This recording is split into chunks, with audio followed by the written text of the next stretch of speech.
So you are the brave people that brave the torrential downpours we have here in the desert to come out here a little bit about Postgres.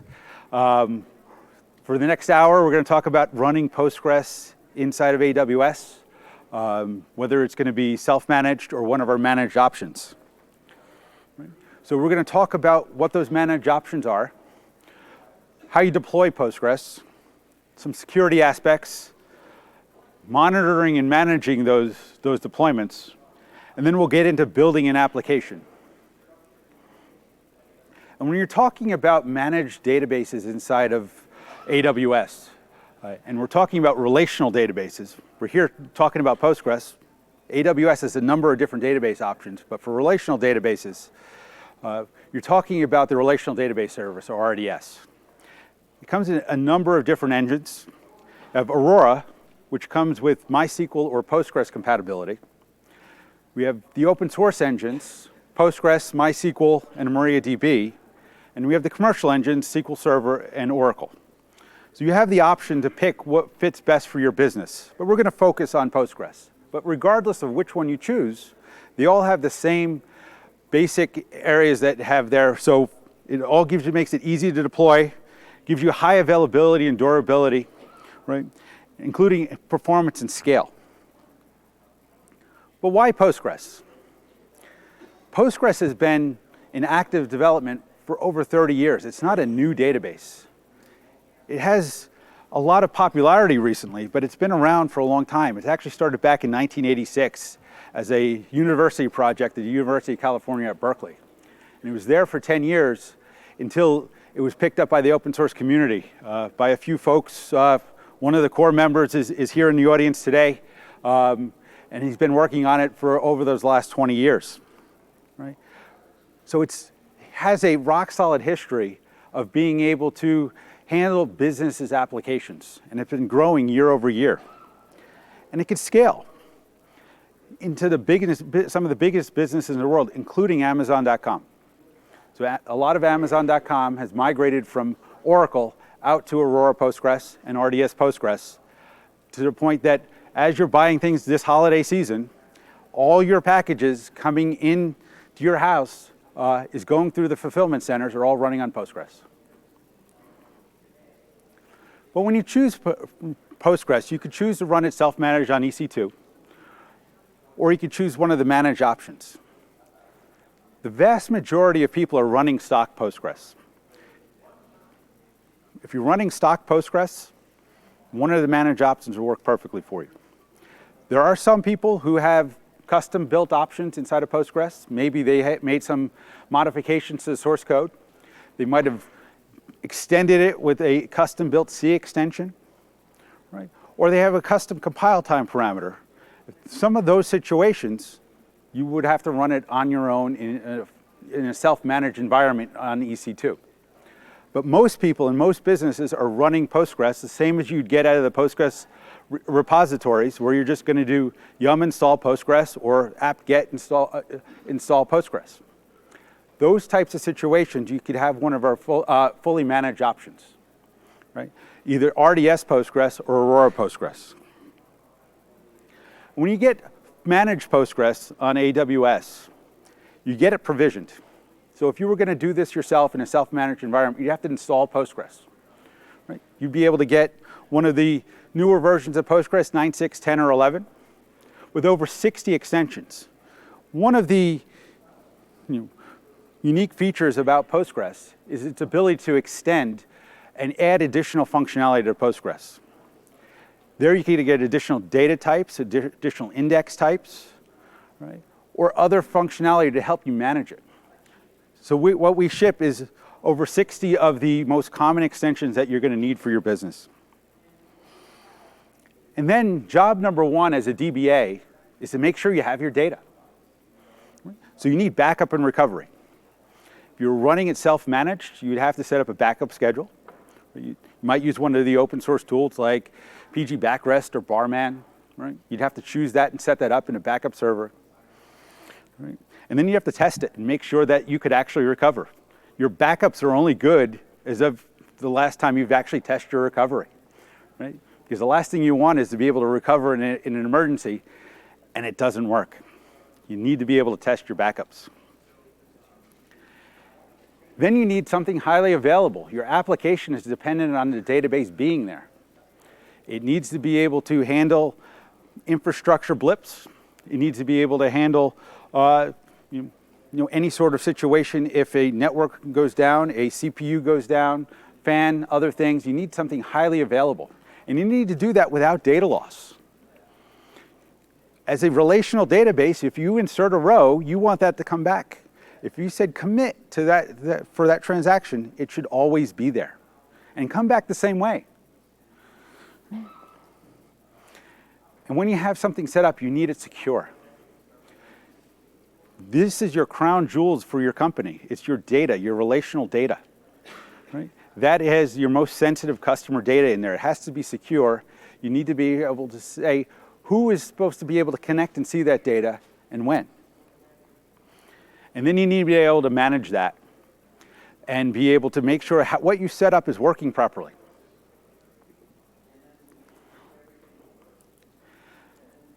So the first one we're going to talk about is RDS Postgres. RDS Postgres has been around over 6 years. So it has some of the older versions of Postgres, going back to 9.4 through 11. And the most recent version of Postgres, Postgres 12, which was released by the community back in early October, is available in preview now. So if you want to test some of the new features, and we'll go into a couple of the new features later in the talk, you're able to try them and play with them now. And then there's Aurora Postgres. Aurora Postgres has been built from the ground up to leverage the AWS services. Right? Instead of writing things out to a local EBS volume, what we've done is created a storage layer that's aware of the Postgres transaction log format. And what that lets us do is be able to offload a lot of the things a relational database does into the storage layer and be able to scale that. And when you're writing to it, what we do is we write a 4 or 6 quorum across 3 availability zones. So when you insert a row into a table, it would be inserted 6 times into 6 storage nodes across 3 availability zones, waiting for 4 of those they acknowledge back before it returns back to your client. And pushing all that down into the storage nodes, that allows us to get 2 to 3x better throughput on certain workloads. It also gives us higher durability by allowing us to have things across 3 availability zones. So your database could tolerate losing an entire availability zone and still be working. And another deployment option for Aurora is serverless. Serverless takes away the need to guess of what instance sizes you need. It allows it to scale up and down. So if you have a very variable workload, it allows you to scale up the instance sizes as you need more resources. And then when everybody goes home at the end of the day and you're not using that database, it'll scale down and pause itself down to 0. Right? And then when the first person comes back in the morning and starts accessing the database, it'll spin back up again and you start being able to access your database. Also available in Aurora Serverless is the data API. So this allows you to connect to your database from things like Lambda functions without creating a database connection. You access your database through a REST API. So you don't have to create a JDBC driver, or a JDBC connection through the JDBC driver, or no JDBC connection. You can do it through a REST API. So when you're choosing what type of managed service you're going to use, right, you may want to be in close lockstep with the community, which is RDS Postgres. Right? And you may have smaller instance sizes. Right? You may need that higher throughput of Aurora, or that higher durability guarantees across 3 availability zones. Or you have a very variable workload where you can take advantage of serverless, or you want to leverage the data API. But we're going to focus on RDS Postgres. Right? So when you choose RDS Postgres, the first thing you're going to have to decide is what instance size you want. You're not locked in stone when you choose an instance size. You could change that over the course of time as your needs grow You could scale up and down as you need to.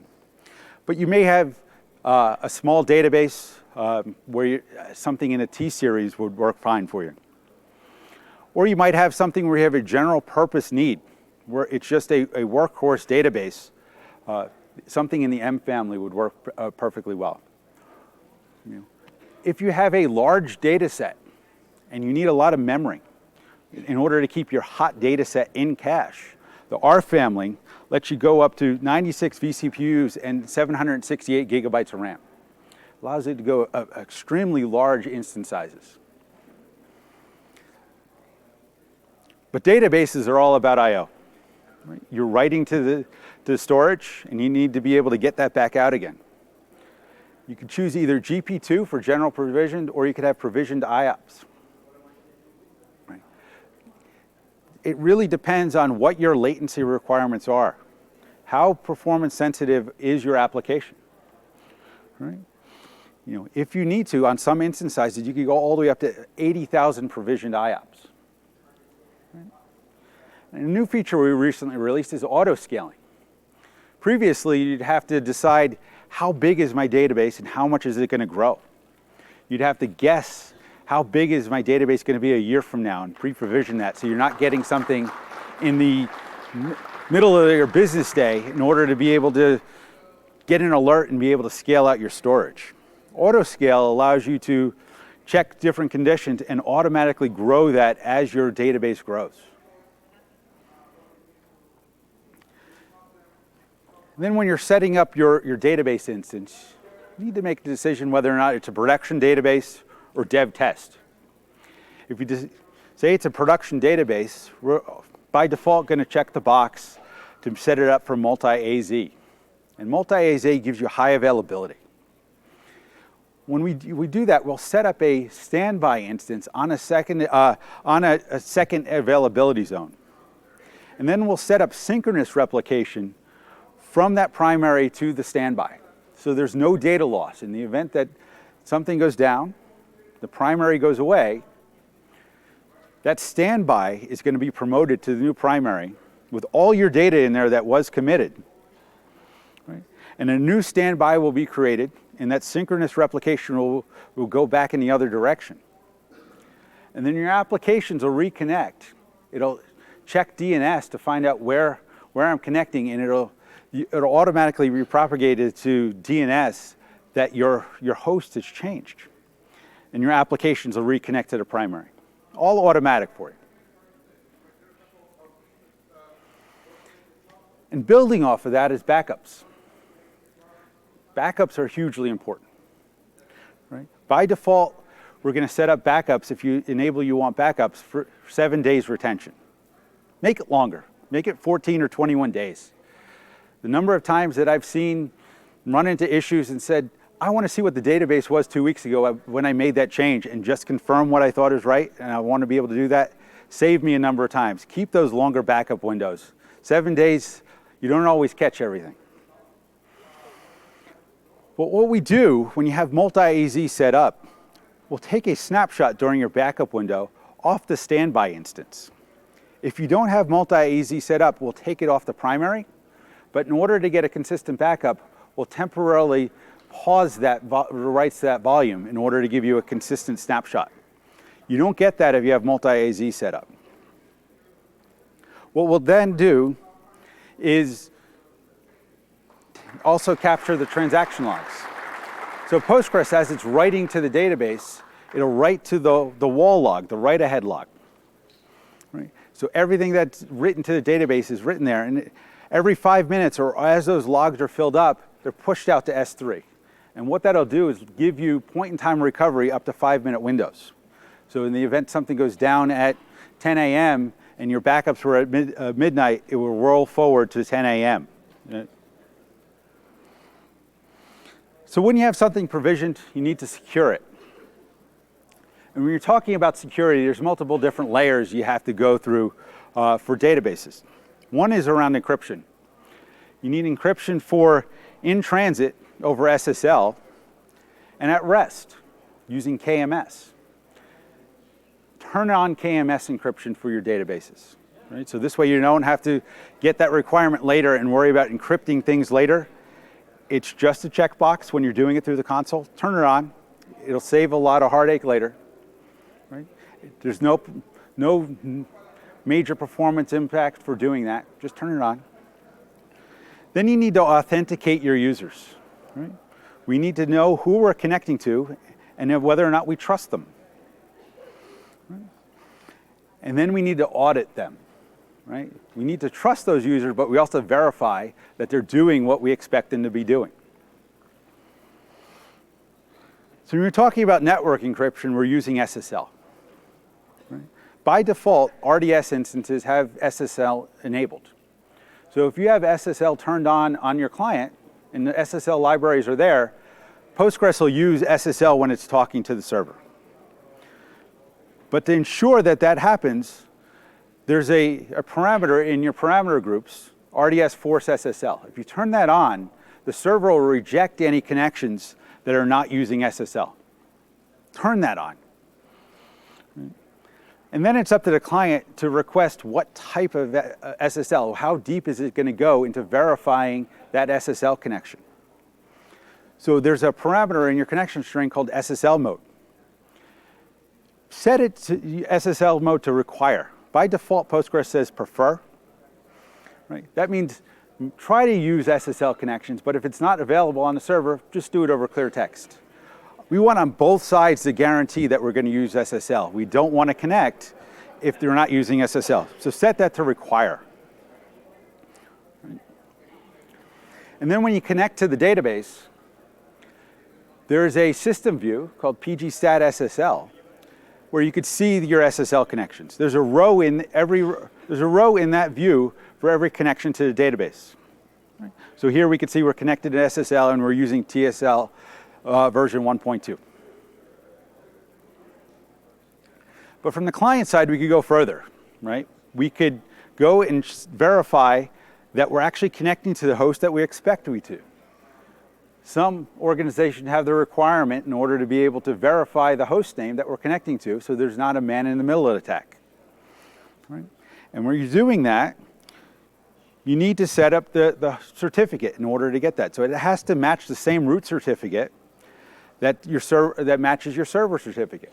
Right? You could download that off of the AWS site. Right? But RDS has been around 10 years, and root certificates expire. And the RDS certificate is expiring on March 5th, 2020. It's coming quickly. So if you're using Postgres now and you're doing verify CA or verify full for your SSL mode, you need to update your certificates soon or you won't be able to connect to your database again. Get the new certificates, right? That day is coming and we can't move it, right? Those certificates are expiring. Then you need to authenticate. Through RDS Postgres, we have 3 different ways of authenticating.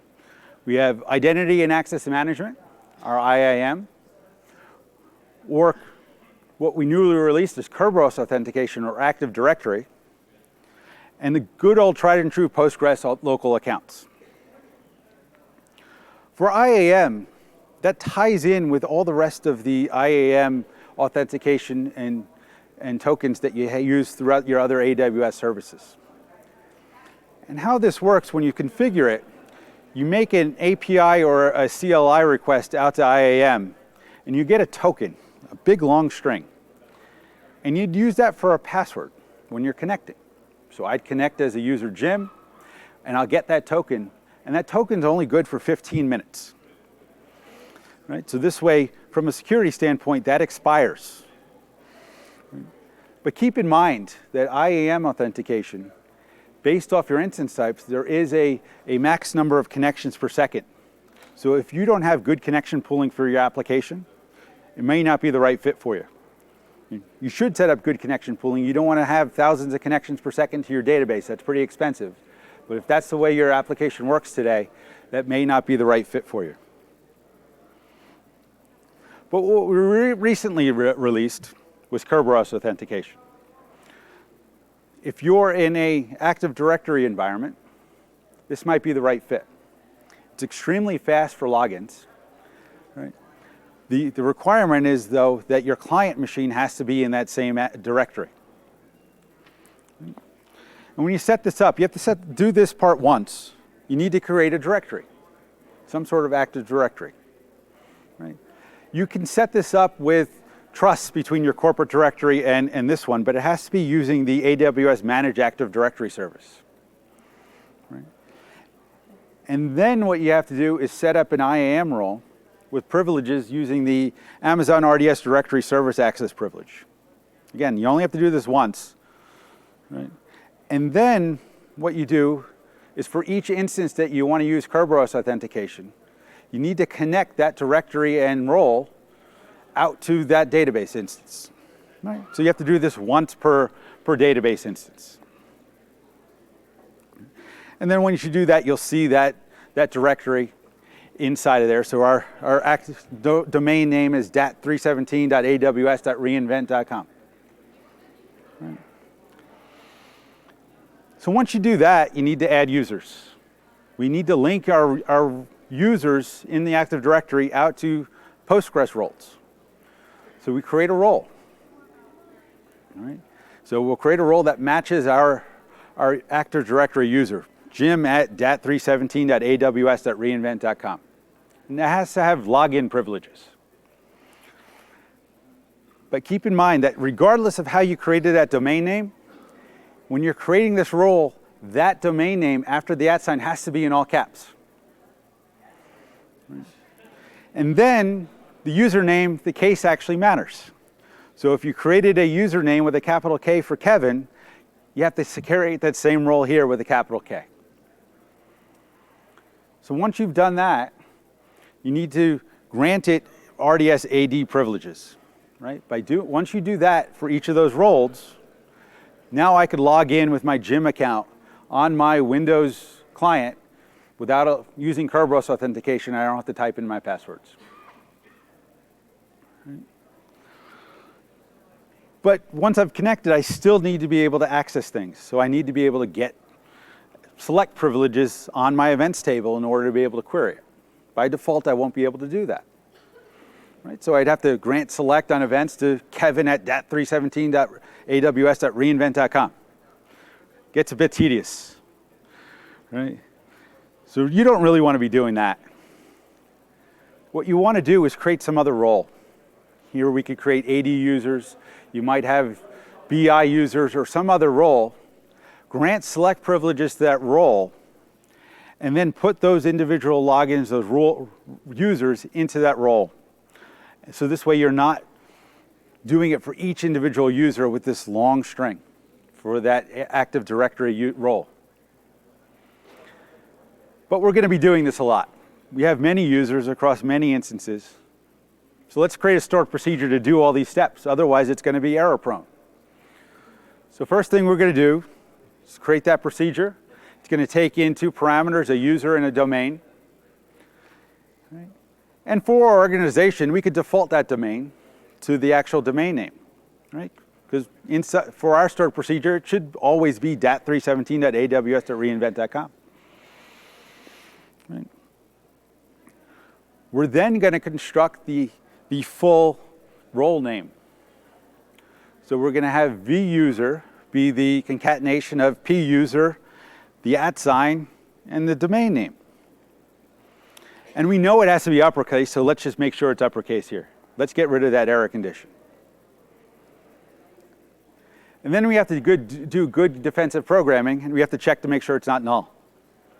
In Postgres, unlike other databases like Oracle, when you concatenate something with a null, you always get a null. So we don't have to check the puser and pdomain. We only have to check the concatenation. If either one of them is null, vuser is going to be null. Right. Another thing to keep in mind is the maximum length of a name, or any name of any object inside of Postgres, is 63 characters. So usernames, table names, view names, 63 characters. So when your Active Directory administrator is creating the domain name, don't create a really long domain name and then have your usernames being first name dot last name. You might have some users where it won't fit within those 63 characters. Then we're going to create our roles. We're going to create the role with login privileges based off of that, and then grant it the RDS AD role and the AD users role. And here we're going to use a function inside of Postgres called format with the %I. What that is it takes in a SQL identifier, and if that string that comes in needs to be double quoted, it'll automatically do the double quoting for us. And then finally, we'll end that function and give it security definer rights. So something like this, we might create as our super user account, but we might have other users want to be able to use it, and we don't want to grant them super user privileges. By doing security definer rights, it allows the person that's executing the function to run it as the user that created it.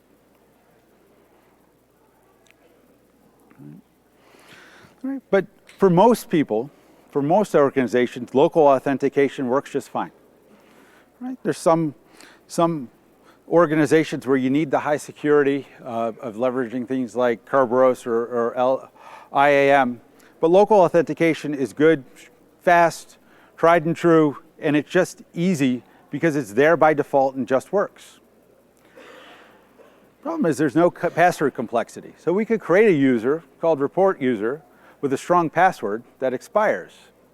But once that user connects, you come along and change that password to weak password, right? Violating what our password complexity is. So we've released a new feature called restricted password management.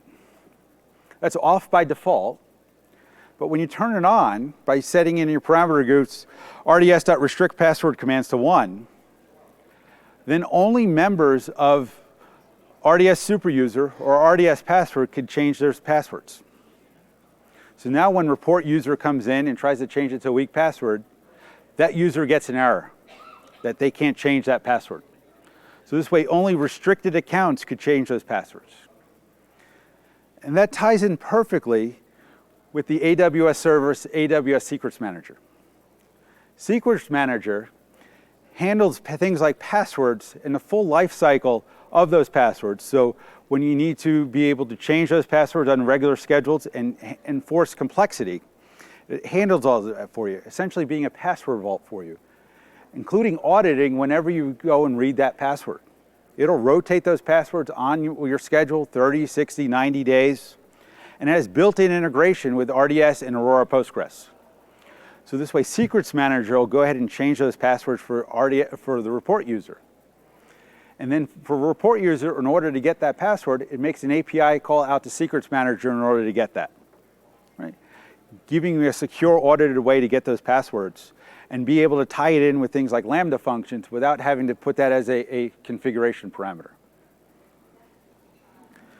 So when you're choosing your authentication method, you don't have to pick just one. You do have to choose whether or not you use IAM or Kerberos. That's an either or.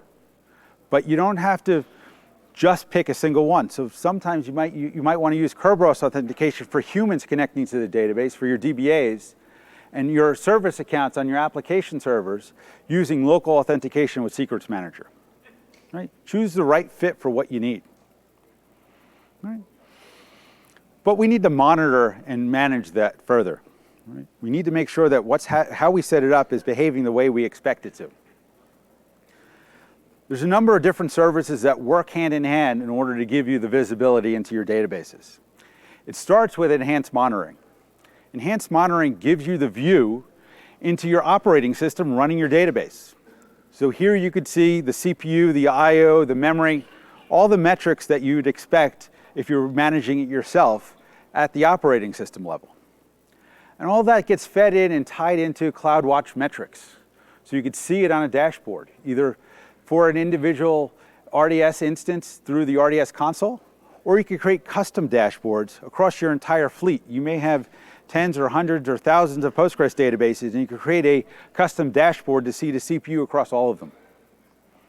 But metrics are only good if you actually can react off of them. So you need to set up alarms. And Cloudwatch Alarms allows you to do that.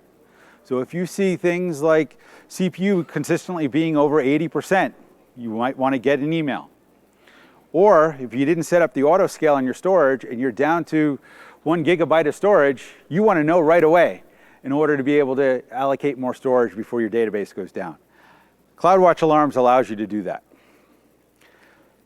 But we don't always get a chance to be able to predict things when it's coming along with those metrics coming along. Lots of times what happens is, as a DBA, a user will come over and said, I ran this report last Friday and it was slow. First thing you say is, why didn't you tell me last Friday so I could go look? But they got busy, they didn't tell you, right? With Performance Insights, you could do that. Performance Insights, if you enable it, and I recommend you do, it allows you to look back at all the activity in the database for the last week by default. And you could turn that on to be able to keep up to 2 years of activity in your database. So you could go along to last Friday, drag and highlight over the time period of when that report was run, and drill down and see what was going on in the database at the time, and drill down into the individual wait events. So for this particular one, at the time there, we were running a sort of procedure called load events. So it was doing a load into the database, right? And we have a wait event called wall sender main, because we have a replica. So of course, as you're doing a bulk load and you're replicating, that's going to take up a lot of time and a lot of resources, right? So if we were going to look at other things going on at the time, we could see what the database is waiting on, going back for that week or up to 2 years, and see down into individual wait events that's happening. One of the coolest things we recently released is integration of your Postgres logs into Cloudwatch. Postgres writes a wealth of information into its error logs. Everything from checkpoint information to syntax errors to audits. So if you enabled PG audit in order to be able to look at the audited information inside your database, that's all written out to the Postgres error logs. Traditionally, it's been hard and tedious in order to be able to search through that. When it's in Cloudwatch logs, you're able to run queries across your logs, going back in time, and even across your entire fleet. So if you're a SaaS provider having a database per customer, and you want to see if there's trends of all your customers having deadlocks or just one, you're able to run queries in order to be able to see that. We could also check whether or not auto violations are happening. So if that pesky user Jim, you wanted to see if he's actually doing something, we could search the error logs through that for this error audit Jim in order to see what he was running last Friday when he wasn't supposed to be connected to the database. He was supposed to be working from home that day and not connected to production, just to see what he was doing. But Postgres has yearly major releases. Postgres 12 came out in early October. Postgres 11 came out the September before that, right? And every quarter on a regular schedule, it puts out minor releases. Those minor releases are simple patches, right? They don't contain new functionality. They contain bug fixes and security fixes, right? Other databases call minor versions, they might introduce new functionality. Postgres doesn't, it's just fixes. And those major versions do introduce new functionality, right? They may change system catalogs, they may change page formats. You do have to do a deeper testing along those because things change. Your queries might behave differently, your query plans may change, right? How Postgres interprets the SQL may change. You have to do a full regression test when you do those major version upgrades. But minor versions are just patches, so do them. When you're doing minor version upgrades, it's typically very fast, and you have some control over the time of how long that takes. So it does a normal shutdown of the database, and that normal shutdown will wait for any in-flight transactions to stop before it shuts down. So don't try to do a minor version upgrade during your ETL load jobs. Right? It's going to take a while, right? But try to quiesce the database, and that'll allow it to happen faster. And then the binaries are simply replaced. It doesn't touch the data directory, it's just replacing the binaries. And then the database is started back up again. That could happen manually where you control it fully, or you could set it to be automatic.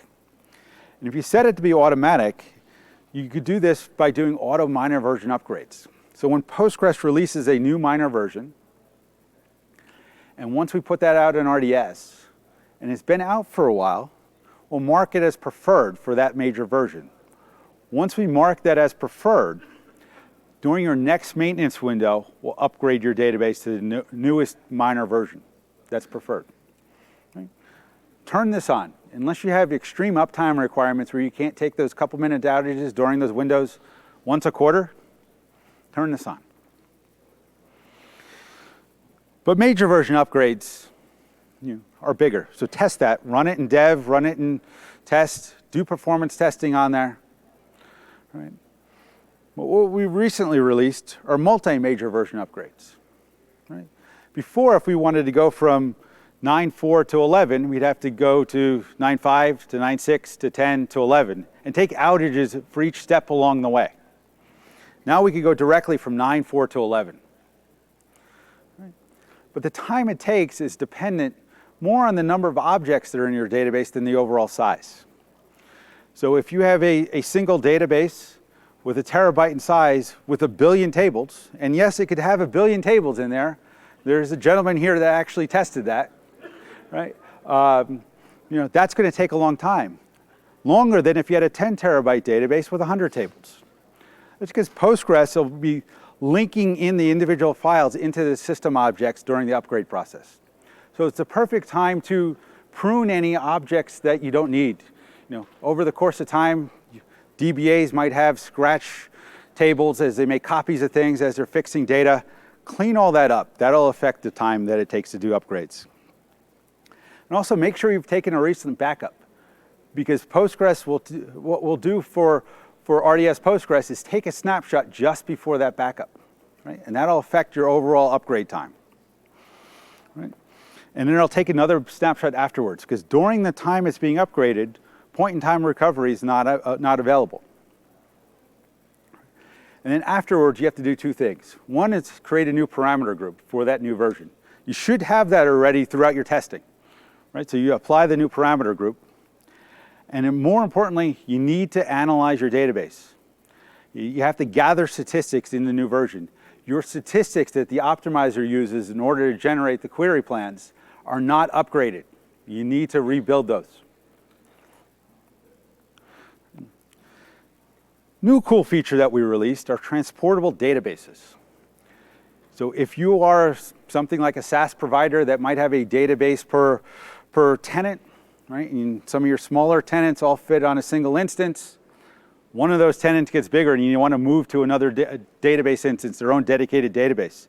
Transportable databases lets us do that a lot faster than doing a dump and reload. What we'll do is we'll pull out the actual data files themselves and stream that over to another database server and relink them into the individual objects themselves. You do that through a new extension called PG Transport. Right? So this way you don't have to rebuild indexes or do other things. It allows you to do it extremely fast for large databases. Right? And while that's happening, the source database is still available in read-only mode. So you don't have a total outage. You're still able to access that source database while it's being transported to the new location. Let's talk about building an application. When you're talking about doing things inside of Postgres, no matter which managed service you choose, whether it's going to be RDS Postgres, Aurora Postgres, or serverless, right? It's still Postgres.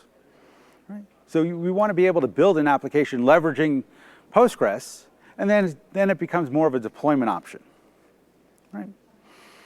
So let's have a simple application where we get some JSON documents in. For this example, we're going to use JSON because it's cool. Everybody likes JSON, but most of these things will apply to other data types and other types of data. Just an example. But we have some partners and some of our internal service teams putting JSON documents into an S3 bucket, and then we need to be able to make that available for users to be able to run queries on it.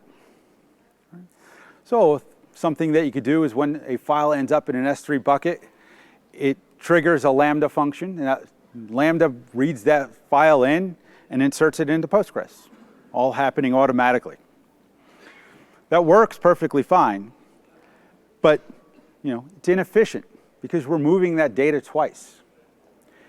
be much better if after that file is hit S3, it's triggering a Lambda function, and that Lambda function tells Postgres that that file's there, and RDS Postgres will come and pull that file in directly so we don't have to move it twice.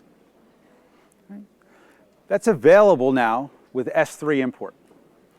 So if you had a on-premise system where you're used to dropping a file on a server and using the Postgres copy command in order to load it in directly, you can now do that with the S3 bucket and load it directly in. It's available through the AWS 3 extension, and it follows along the copy syntax of Postgres.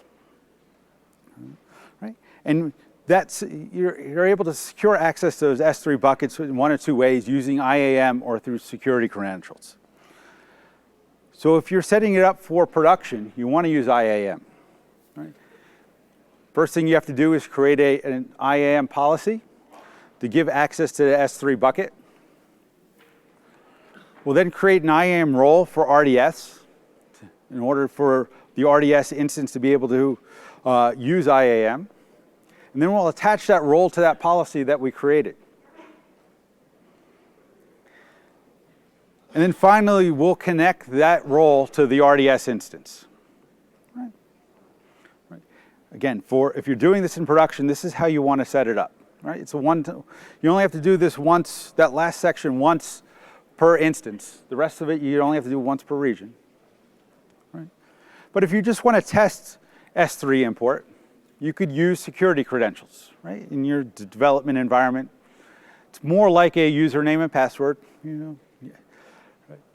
It's easier to set up because you're just passing it in, and we have a helper function called create AWS credentials in order to send that in. And it's all part of the S3 import function itself.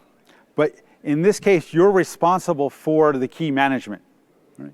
So you'll have to be able to maintain that key in a secure way. Right? But let's load that data in. Right? First thing we want to do is put it into a staging table. We're getting data from partners and an unknown source. Just as good practice, I'll never load that into my main table itself directly. If I'm getting data from somewhere I don't know, I'm loading it into a staging table. And Postgres lets us do this as an unlogged table. Those unlogged tables are not written to the transaction log, so it's not replicated out or put into our backups. It's just there in a local instance. But we have our staging table.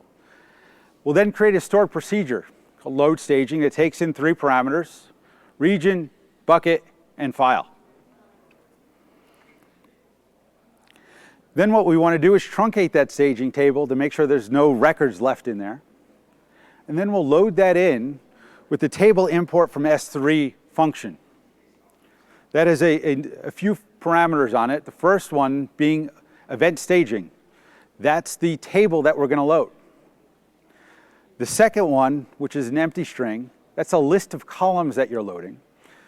Staging table only has a single column, so we don't have to put a list there. It's just going to load in all the columns, which is 1. And that third parameter, which is empty, are the Postgres copy command options. So if you have a different delimiter, right, that you want to use, you want to use a pipe delimiter instead of like tab, or you have comma delimited or a different null indicator, you would put it in that parameter. And then finally, we have the location of where that file is. And there's another helper function, create S3 URI, that'll create that from the 3 parameters that we passed it in.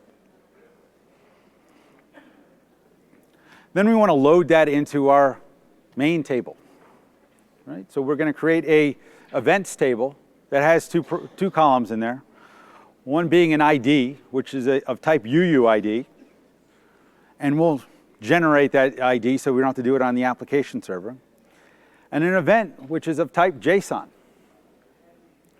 Right. But we know we're going to have a lot of events. So we're going to hash partition that. Postgres has hash partitioning, list partitioning, range partitioning. It's a lot easier if you know your table is going to get really big to partition it ahead of time, and add partitions is a lot simpler to do than it is to take an unpartitioned table and make it partitioned. So if you know you're going to get there in a relatively near future, partition it. Right? And we'll start with 2 simple hash partitionings. Right? Right? Nice and simple, and we're able to split those later if we need to. And then we'll create two indexes. We'll create a unique index on the ID, because sometimes we're looking it up by that UUID. And then we're creating a GIN index. That's a specialized index inside of Postgres. And what that does on a JSON document, it allows us to index the entire document. So we're able to search on any of the elements inside of that document, and we don't have to pick individual keys to index. The GIN index will let us do that. Then we need to load that. So we'll create a procedure called load events. First thing it's going to do is call load staging. And if there's any errors along the way, we're going to catch that exception and roll back. So if we remember from that load staging function, the first thing we did was truncate that table. One of Postgres' hidden superpowers is things like truncate, you could roll back, it's transactional. Right? So in the event of there being an error, anything that was in there and that we truncated away will end up back there for you. Postgres' other DDL is transactional too, like drop table. Saved me more than a few times. We'll then load each of those rows. Right? The first thing that we're going to do is we're going to scrub that JSON, because we're getting it in from an unknown source, and we'll get into detail what scrub JSON is doing. Right? And then if scrub JSON returns null, we'll insert that into a bad record table, so we can come back later and analyze that to find out what happened. Else we'll put it into the main events table.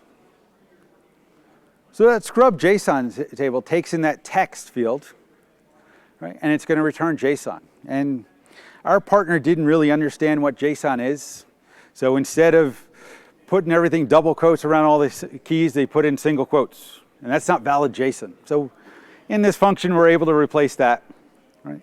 And then we'll parse that JSON. Right? And then if there's some sort of error, we'll catch that and we'll return null. But if you notice, this doesn't look like all the other sort procedures that I've shown. This is a different language. This is JavaScript. Postgres has multiple stored procedural languages. So here we could do it in PLv8. When you're dealing with things like JSON documents, JavaScript works extremely well for that. The other thing, by catching this exception in here, it's actually a performance improvement.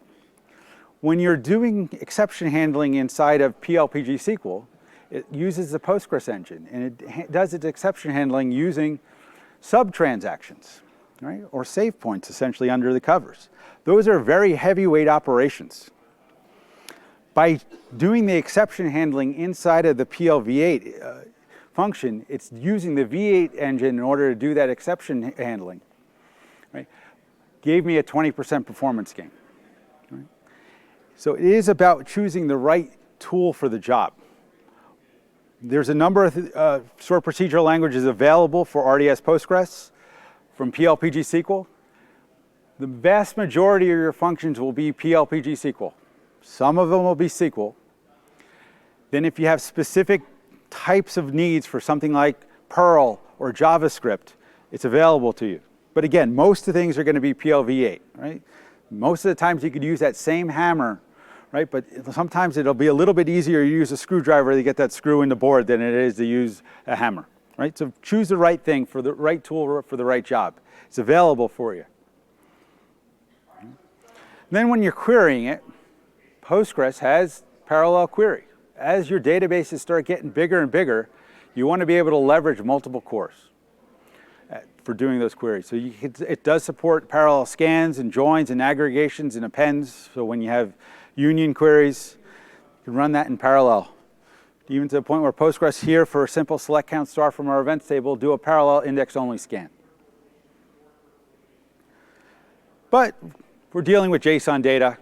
So available in Postgres 12 is JSON path. So traditionally, the legacy syntax for Postgres querying those JSON documents, you had to do it against JSON snippets. So if we wanted to look for events, right, for the event that happened on July 16th, 1969, we had to compare it to a smaller JSON document. And it's not very intuitive of what that means. We have this @ greater than sign, which means contains, where the event document contains this other sub-document, right? It works, it's extremely flexible, right, and very robust, but it's not very intuitive. But, you know, the SQL 2016 spec gave us a way to look at that in a different way, and that's available in Postgres 12.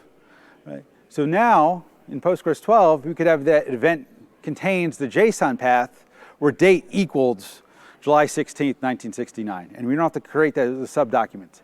A little bit easier to tell what's going on. Another cool feature in Postgres 12 is generated columns. So if we have a event document, we're always searching by date.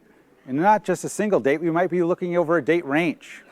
And if you had to parse that JSON document to get out the date, to get everything that happened last year, that's a pretty expensive operation.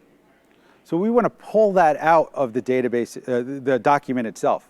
So we could have done that in the past using triggers. Triggers are pretty heavyweight. Generated columns lets us do that at near the same speed of just pre-populating it ourselves.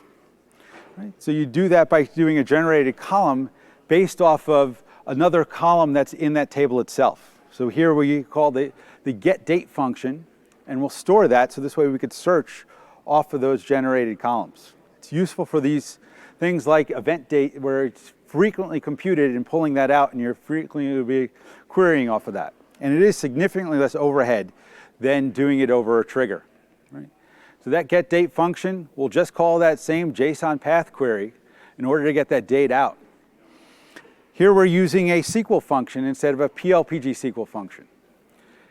If you have a simple function that boils down to a single statement like that, do it as a SQL function instead of a PLPG SQL function.